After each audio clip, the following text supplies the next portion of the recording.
interesting thing to see. And yeah, buddy, yeah, Ivy League never makes the playoffs. I think they're at the 1AA level.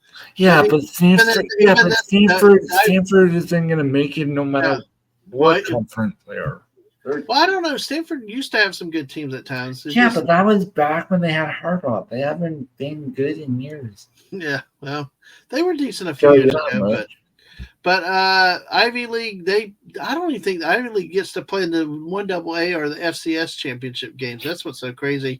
Oh, by the way, UC Davis is at Montana right now on ESPN2. That's how if you're desperate for football, but it can be fun. But to your point though, it just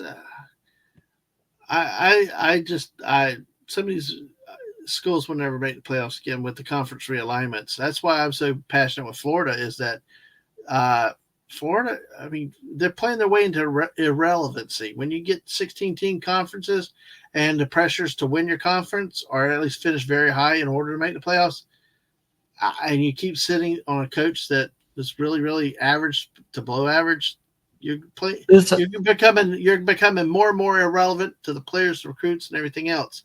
And this article makes me laugh. I'm like, yeah, Florida State said no.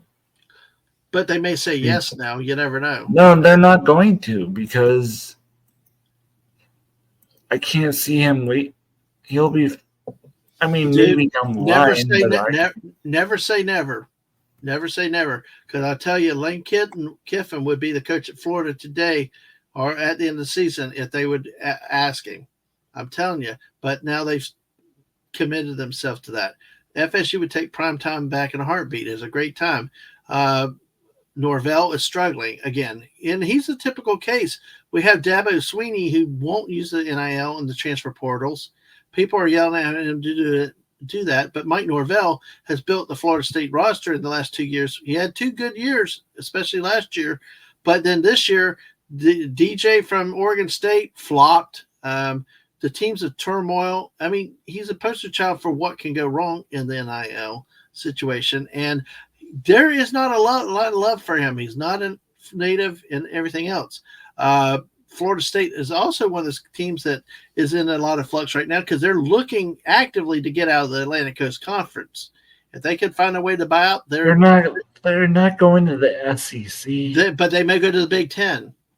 There are other conferences out there. More money because a lot of the talk is that the ACC is not paying them what they should get, what they agreed to. There's a lot of legal stuff going on between them. Clemson and North Carolina have also been, especially Clemson's been looking at escaping too.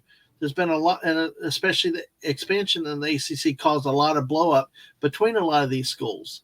That's why we had the first ACC expansion vote fail. And then the second one that also threw SMU in then finally passed because North Carolina State flipped, became the vote that approved the expansion.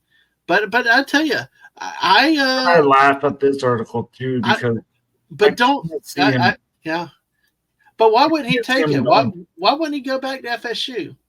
Because he would have been there already. Not as a coach. Yeah, he would have. No, not as a coach. He played. But he played, but he wouldn't have been a head coach. I know, but I'm saying, I forget, I saw it somewhere. I can't seem to find an article, but trying to figure it. FSU.